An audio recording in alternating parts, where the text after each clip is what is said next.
And welcome to Sex 101. Sex 101 is created to empower our sexes and relationships. Another week, another great episode.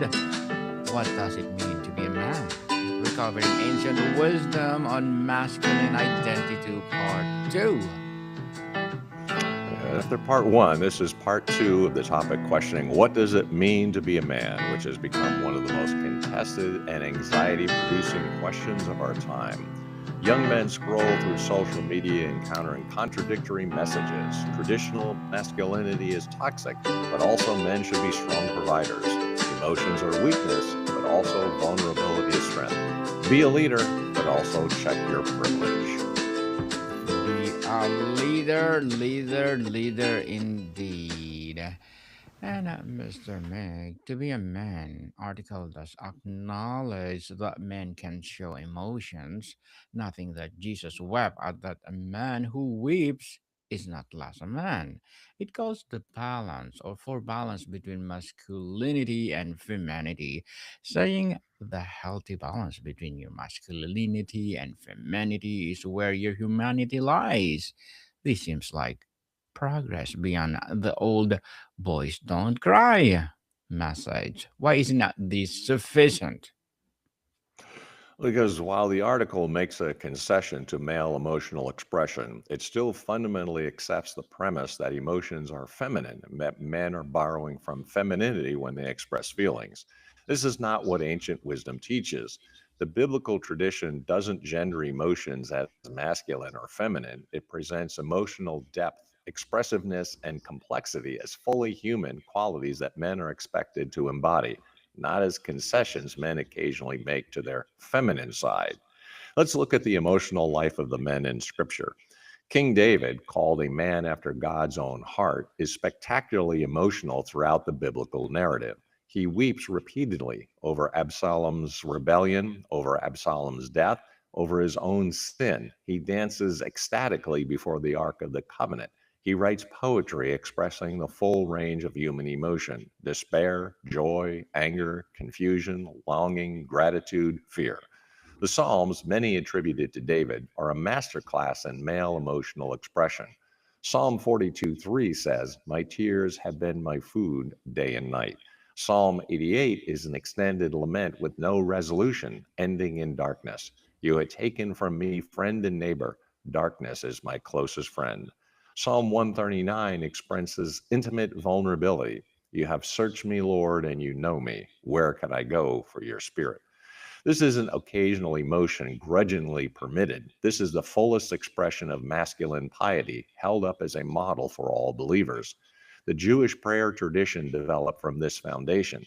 Jewish men are expected to pray with deep intentionality and emotional engagement, not stoic detachment. Jesus himself demonstrates that emotional expressiveness is central to, not peripheral to, authentic manhood.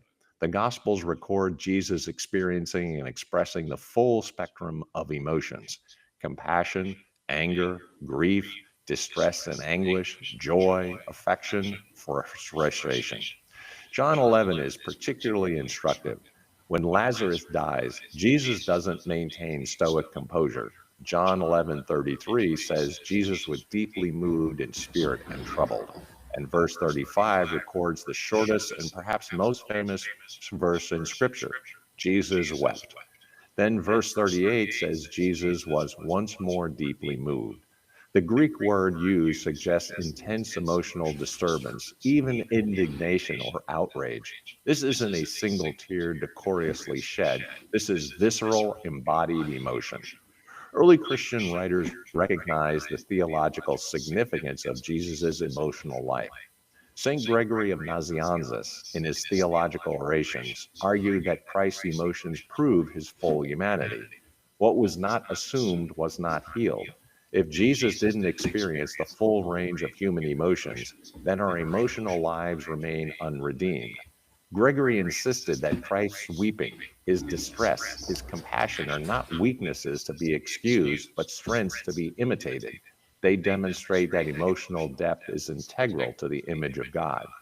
St. Ambrose of Milan, in his treatise On the Christian Faith, writes extensively about Jesus' emotional life. arguing that his tears and compassion reveal divine love made visible.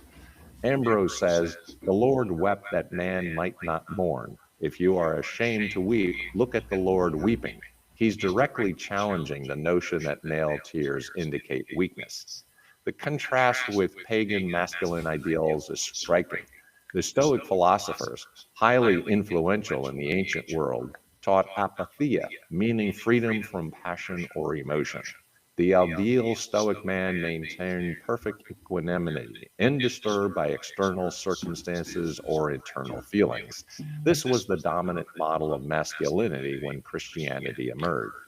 Against this, early Christians offered a radically different vision: a God who suffers, who feels, who weeps, and a masculine ideal embodied in Jesus who experiences profound emotional depth.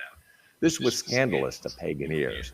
The philosopher Celsus mocked Christianity precisely for this. How could God suffer? How could the divine experience pain or sorrow? But Christians doubled down. Yes, God suffers because love requires vulnerability.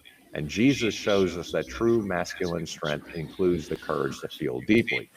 Here's why the Be a Man article's framing is inadequate. It still treats emotions as something potentially problematic that needs to be balanced or controlled through masculine discipline. The article says men on average cry less than women, reinforcing a biological determinism that actually isn't as clear as often claimed, and suggests that the healthy man balances masculine and feminine traits. But ancient wisdom doesn't call men to balance masculine stoicism with feminine emotion. It calls men to embody emotional integrity as a masculine virtue. The Jewish concept of repentance or return requires intense emotional honesty. The confession prayer recited on Yom Kippur involves beating one's chest while reciting sins, a physical, emotional, embodied act. Jewish men aren't encouraged to approach this with stoic detachment. They're called to genuine contrition, which is intentionally emotionally. St. John Climacus, in his 7th century Ladder of Divine Ascent, includes an entire step into penthos, mourning or compunction. He writes that the man who has achieved spiritual maturity demonstrates joy creating mourning, the capacity to feel grief over sin while simultaneously trusting in God's mercy. This isn't feminized masculinity. This is mature masculinity has integrated emotional depth with spiritual strength. Contemporary neuroscience reveals why this matters.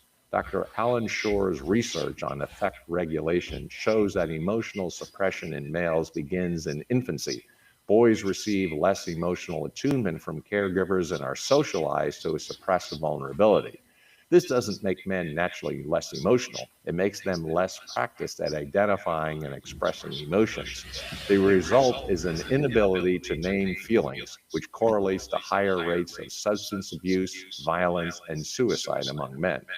Dr. Brene Brown's research on shame and vulnerability reveals that men experience profound shame specifically around emotional expression, not because emotions are unmasculine, but because we've been taught they are. Brown found that men who accept their full emotional range while maintaining healthy boundaries demonstrate greater resilience, stronger relationships, and better mental health. This is exactly what ancient wisdom prescribed: emotional integrity within a framework of virtue. The biblical version doesn't call men to occasionally borrow from femininity to express feelings. It calls men to embody the emotional depth modeled by David, the prophets, and supremely by Jesus, recognizing that compassion, grief, joy, affection, and even fear are fully masculine qualities when properly integrated with wisdom, courage, and love. In conclusion, ancient wisdom doesn't merely permit men to occasionally show emotion as a concession to their feminine side, but presents emotional depth, expressiveness, and vulnerability as fully masculine virtues exemplified by biblical heroes like David and supremely by Jesus Christ. Mr. Big, to be a man article says a man's work is often his first love, and that men are empowered by the great things they're able to achieve. It even says a man with nothing to look forward to is usually the most miserable type. This focus on work and achievement seems to resonate with a lot of men's experience. Dads often work constantly to provide for us. Is not there a biblical support for this? That men should be providers and should find meaning in their work. This is perhaps the most dangerous distortion in contemporary masculinity, and tragically, the Be a Man article reinforces it rather than challenging it. Yes, work matters. Yes, provision is part of a masculine calling. But when the article says a man's work is often his first love, it's describing a disorder, not an ideal. And an ancient wisdom explicitly warns against making this mistake. Let's start with the first commandment: You shall have no other gods before me. When work becomes first love, we violated the most fundamental principle of biblical faith.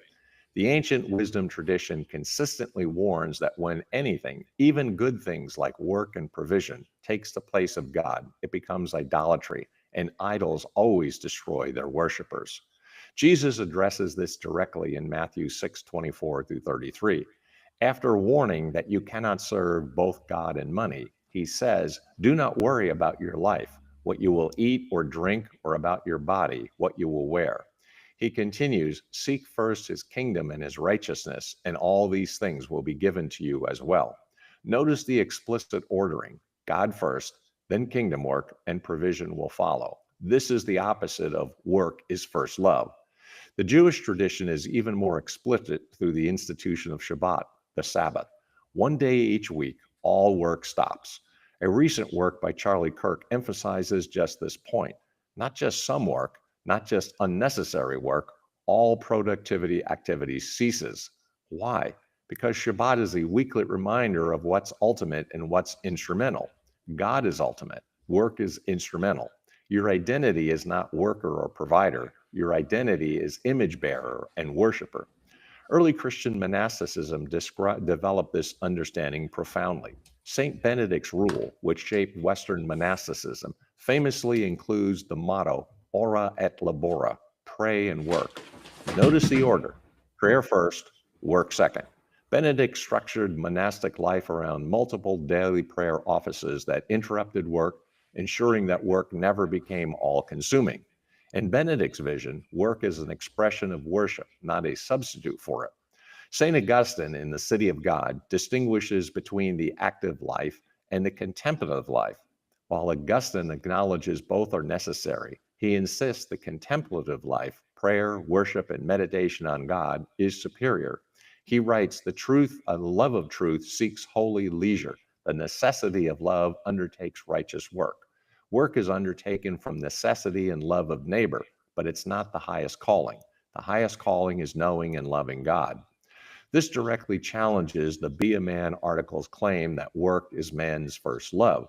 Augustine would say that when work becomes first love, we've inverted the proper order of reality, and this inversion inevitably produces misery, which explains why the article itself recognizes that men whose identity is tied solely to achievement end up most miserable when achievement fails. The distinction between vocation, calling from God, and career, personal ambition, is crucial here. The Protestant Reformation, particularly through Martin Luther's theology of vocation, recovered the biblical idea that all legitimate work can be holy, not just religious work. Luther argued that the cobbler serves God through making good shoes, the farmer through growing food, and the father through providing for the family. This was liberating. You don't have to be a priest to have a sacred calling. But Luther's point was that work becomes sacred when it's understood as a response to God's call, not as a means to self-actualization or identity construction. Luther wrote, A cobbler, a smith, a peasant, each has the work and office of his trade, and yet they are all alike consecrated priests and bishops. Work is service to God and neighbor, not primarily self-expression or achievement. Contemporary culture has inverted this. We've secularized vocation into a career while retaining the religious intensity. Men pour religious devotion into work, sacrificing health, relationships, and presence with children because work has become the altar where they seek meaning, identity, and worth.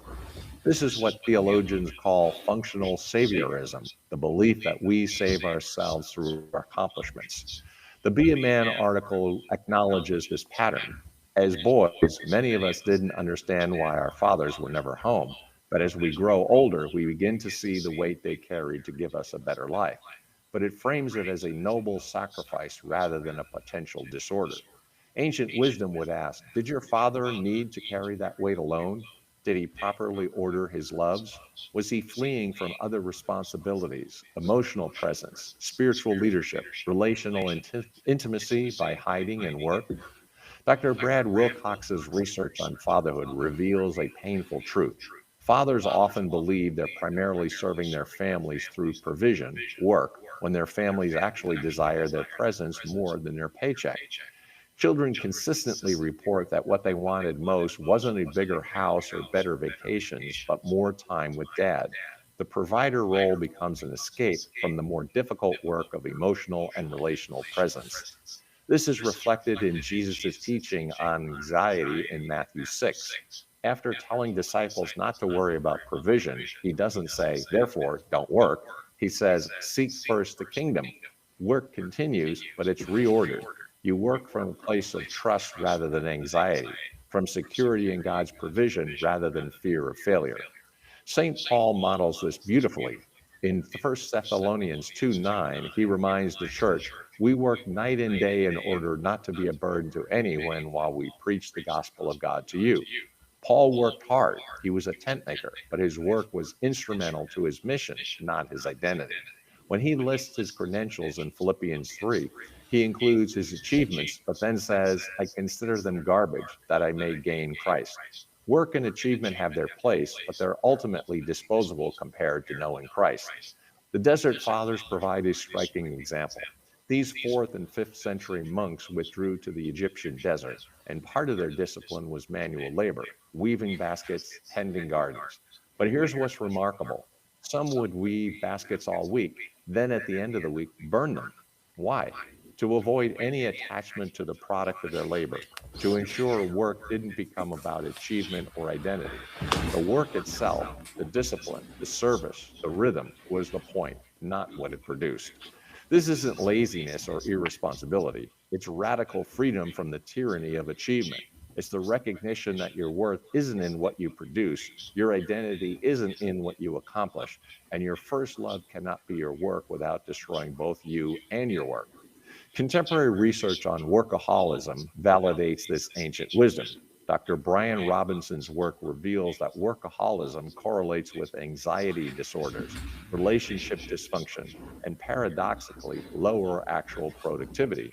Men who make work their first love doesn't produce better outcomes, they produce broken relationships and broken selves. Dr. Stuart Friedman's research on total leadership shows that men who integrate work with other life domains, family, community, self, actually perform better in all areas, including work.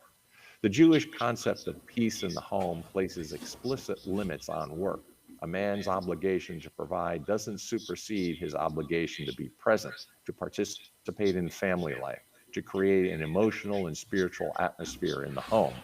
The Talmud teaches that a man who always away for business, neglecting his wife and children, violates his covenant obligations regardless of how much money he brings home.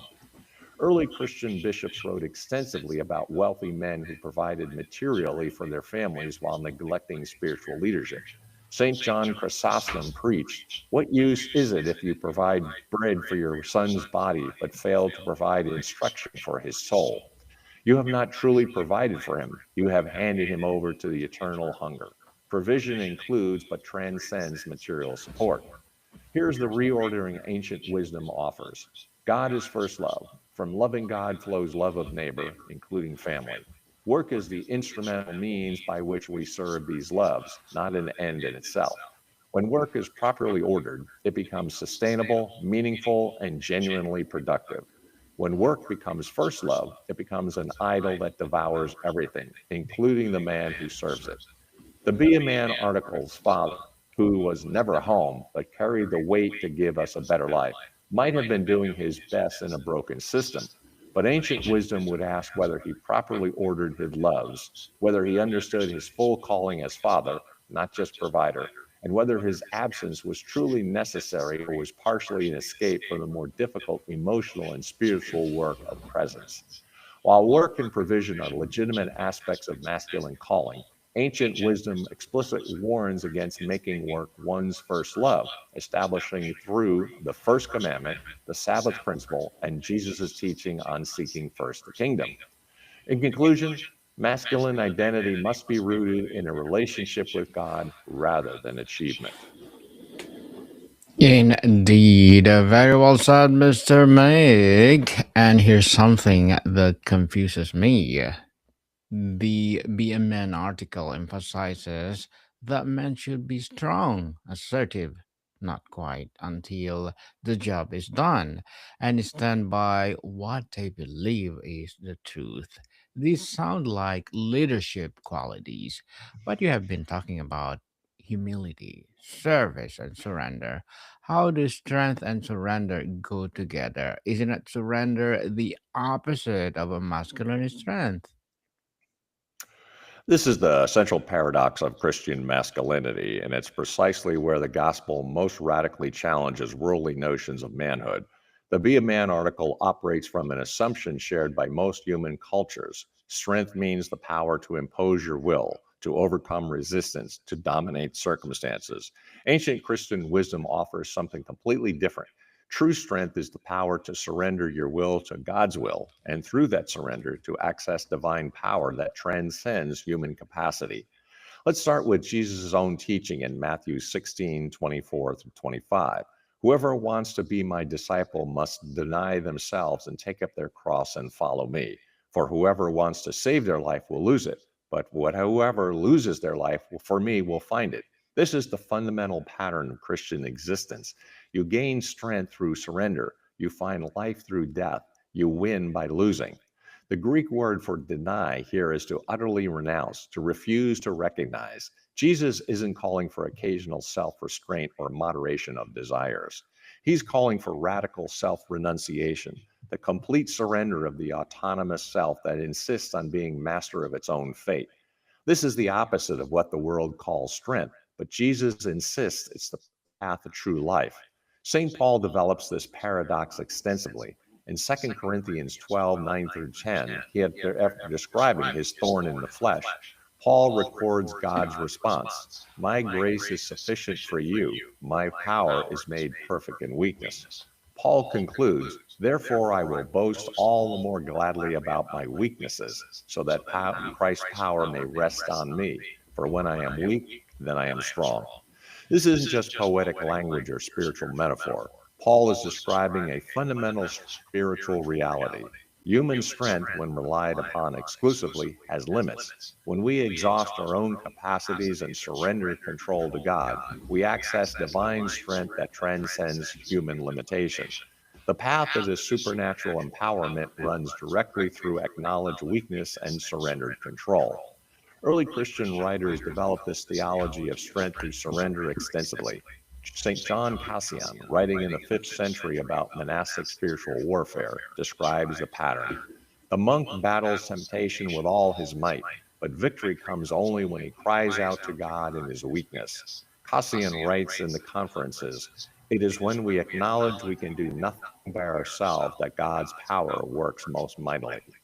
St. Augustine's Confessions traces his own journey from self-reliant pride to surrendered strength. His famous prayer captured the paradox, command what you will and give what you command. Augustine is saying, God, demand anything of me, but recognize that my capacity to obey comes entirely as a gift from you. This is simultaneously maximum human effort. I will obey whatever you command in complete dependence, but only by your enabling grace. The contrast with the Be a Man article's vision is stark. The article says a man is strong and will not quit till he gets the job done. This is admirable persistence, but it lacks the crucial element of surrender. What happens when, despite maximum effort, you can't get the job done? What happens when your strength isn't sufficient? The article's framework only offers two options: succeed through strength or fail. Christian wisdom offers a third way. Surrender in your weakness and discover that God's power works through your inadequacy. This doesn't mean passivity or resignation. It means the integration of maximum human effort with radical dependence on divine grace, simultaneously working out your salvation with fear and trembling while recognizing it is God who works in you. Consider Jesus in Gethsemane. He prays, Father, if you are willing, take this cup from me, yet not my will, but yours be done. This is the pattern of masculine strength in the Christian tradition. You can express your desires, your fears, your preferences, but ultimately you surrender your will to the Father's will. Jesus doesn't stoically suppress his anguish. He expresses it fully, but he channels it through surrender rather than rebellion. The narrative continues. An angel from heaven appeared to him and strengthened him. Notice the sequence. Jesus surrenders his will and divine strength comes. This is the Christian paradigm of masculine power, not the autonomous strength of the self-reliant man who needs no one, but the empowered strength of the surrendered man through whom divine power flows. St. Gregory of Nyssa, in his Life of Moses, describes spiritual maturity as a progressive ascent that paradoxically involves deeper recognition of one's need for God. Moses encounters God first in the burning bush, then in the cloud on Sinai, then in the darkness of God's transcendent mystery. Each encounter requires greater surrender of Moses' own understanding, control, and self-reliance. The stronger Moses becomes as a leader, the more dependent he becomes on God's presence. This has immediate practical application. The Be a Man article, strong, assertive man who stands by what he believes is truth, sounds admirable, but without the surrender dimension, it can easily become rigid defensiveness, inability to admit error, and toxic uncertainty that crushes doubt and nuance. Christian wisdom calls men to hold convictions firmly while remaining surrendered to correction by God, community, and reality. St. Benedict's rule provides a model. Benedict calls for strong leadership. The abbot makes final decisions and must give account to God. But Benedict also requires the abbot to consult the entire community, including the youngest members, before major decisions. Why? Because the Lord often reveals what is better to the younger. Rule of St. Benedict, chapter 3. True strength combines conviction with humility, assertion without openness to correction. Dr. Edwin Friedman's work on leadership and self-differentiation describes mature leadership as the integration of two capacities, remaining connected to others while maintaining a clear sense of self. The differentiated leader doesn't need to dominate, over-functioning, or withdraw, under-functioning. They can be powerfully present while remaining non-anxiously open to others' perspectives. This is strength through surrender, strong enough to have convictions, surrendered enough to remain teachable. Practically, this means a Christian man pursues his work, his goals, his convictions with full strength, but holds them with an open hand. He gives maximum effort while recognizing outcomes belong to God. He leads assertively while remaining teachable. He stands firm in truth while acknowledging he might be wrong. He protects fiercely while trusting God as the ultimate protector. He provides diligently while knowing God is the true provider. In conclusion, Christian masculinity reveals that authentic strength emerges not from autonomous self-reliance, but from the paradoxical integration of maximum human effort with radical surrender to divine will. Mr. Mac, okay, we covered a lot of ground here, questioning the functionality model, expanding the video framework, redefining protection, and validating male emotions, as well as recording work, as well as the integrating strength with surrender. For the guy reading these who's been told his whole life to be a man, but is not sure what that really means anymore. What's that a takeaway? What does ancient wisdom actually call men to be? The takeaway is both simple and profound. You don't have to earn your manhood through achievement, prove your masculinity through dominance, or construct your identity through productivity. Your worth is given, not achieved. Your calling is clear, not confused. Your model is Jesus, not cultural stereotypes. Ancient wisdom calls men to something simultaneously more demanding and more liberating than contemporary culture offers. It's more demanding because virtue is harder than mere functionality. Cultivating humility, compassion, emotional integrity, and surrendered strength requires lifelong formation. It's more liberating because it frees you from the tyranny of performance, the anxiety of achievement, and the prison of cultural expectations. The Be a Man article ends by saying, in the end, what really makes you a man? My answer is simple: birth. There's a profound truth here. You don't earn manhood, it's given. But then the article undercuts this by saying what matters most is that you show up and get the job done, which returns us to functionality. The early church fathers consistently taught that Christian maturity means growing into the full stature of Christ. For men, this means Jesus is the template, not the cultural stereotypes of masculinity that vary by time and place. When you're confused about what it means to be a man, look at Jesus, how he loved, how he served, how he spoke truth, how he bore suffering, how he integrated strength with gentleness, courage with compassion, assertion with humility. The path forward isn't found in doubling down on cultural masculinity stereotypes or abandoning masculinity altogether.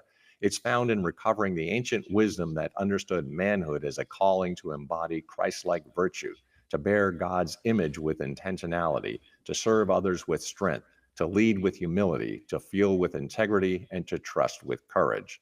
The Be a Man article rightly calls men to show up and fulfill responsibilities. Ancient wisdom agrees, but it radically redefines what showing up means, what responsibilities are primary, and where the power to fulfill them comes from. Show up, yes, but show up as a whole human being bearing God's image, not as a functional machine proving its worth. Get the job done, yes, but define the job as becoming Christ-like, not just worldly achievement. In conclusion, ancient Jewish and Christian wisdom calls men not to earn their manhood through functionality or prove their masculinity through cultural stereotypes, but to embrace their calling as image bearers of God, a calling that integrates the full range of Christ-like virtues. Mr. Meg, thank you so much for sharing your knowledge and wisdom to the world. Thank you for your legacy. What does it mean to be a man? Recovering ancient wisdom on masculine identity continues through exploration into masculinity beyond modern stereotypes and cultural confusion. This episode revisits ancient teachings, moral philosophy, and time tested virtues to examine how strength, responsibility, humility, and self discipline once defined manhood. So, Mr. Mink, would you like to plug in something? Thanks for the opportunity. Write the book, grow the business. Connect with me on LinkedIn. GMIC, the Doctor of Digital Smith, PhD. Listen to the Doctor of Digital podcast. Pick up a couple of volumes I have on Amazon. That is Burning America and also On Track, Ian Hunter. Yes, people, let's support Mr. Mink, the Doctor of Digital, because if you support him for more and more empowering episodes, more books to rise, and please do listen to our baby podcast, Mental Health 101, as well as our Music 101 and Love Letters. So, Mr. Mike, thank you so much for your time. Thank you, my friend. Till next time, Deus Vult. Mordika people, see you soon.